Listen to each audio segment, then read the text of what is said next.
Hi everybody, it's Annette from The Art of Intuition. Today we're going to talk about telepathy. It is the intriguing topic. Whether you are on the camp that believes in it or you don't believe in it, it still always sort of stretches the mind to see, is it really real? How do we know it's really real? We've all had those things that kind of happen that we think, wow, I was just thinking about that person called, or that person keeps popping into my head, and then I see the person and they say they've been thinking about me, and I kind of knew that because they kept popping in my head.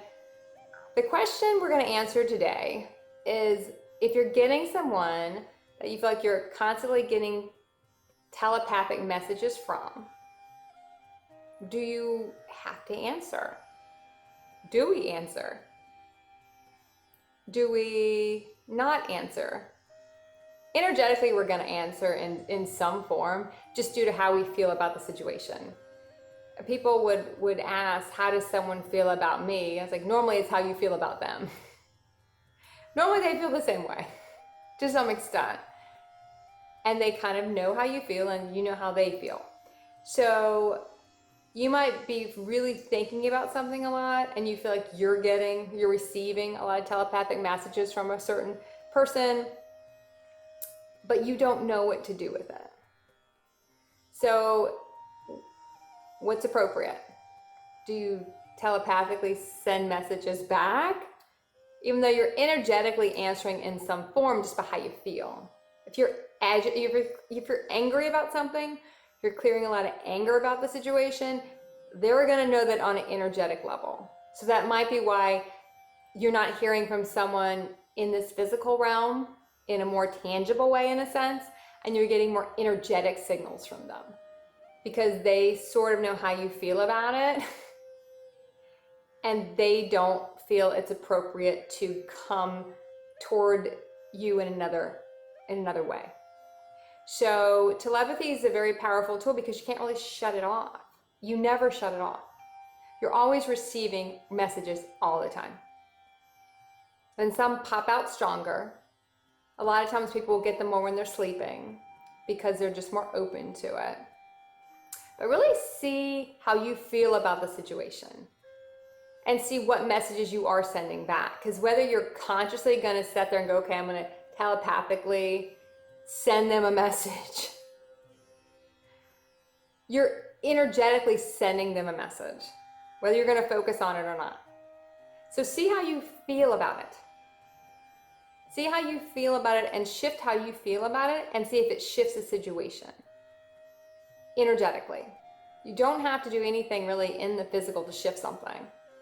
The outside world will shift in accordance with you. So if you feel like you're getting a lot of telepathic messages about something, maybe it's something you feel like you do want to align and it's something you feel like you're supposed to align in some capacity, then look how you really feel about it. Look at the messages you're sending, because whether you're meaning to send it or not, you are. No matter what it is. So look at that. And sometimes if you're really feeling a lot of anger, you're clearing a lot of anger, this person's triggered a lot of anger inside for you to clear, you might try sending symbols instead of setting down and sending a message, a complete message. Send a picture. Because when we try to directly send words, our emotions get all in that too. Just like when we're energetically sending out, we're energetically sending out the emotion attached to it. Sometimes pictures don't carry that so much. And we're talking more here about situations we're trying to, I don't want to say mend, I'd like to say align, because they're either going to align or they're not. Sometimes we don't know what to do.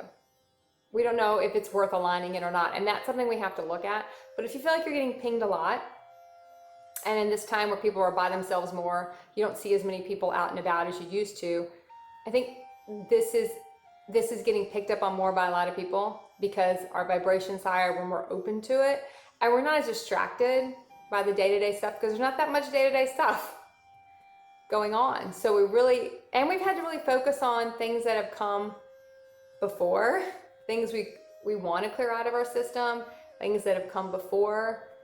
and we've had to kind of review a lot of stuff. Usually sometimes before you uptick in your vibration, a lot of old stuff comes back up, kind of review it and to see how you feel about it before you move on and uptick to your next space, your next vibrational space, to where you get on new things. So look at how you feel about it. Be honest with yourself how you feel about it, and be honest what they would be receiving, even though you're not consciously sending something. If you want to consciously send something, try pictures and wait to see how it shifts. And so I don't even like the word wait. Scratch that. Watch to see how it shifts. But you also have to be open to the shift.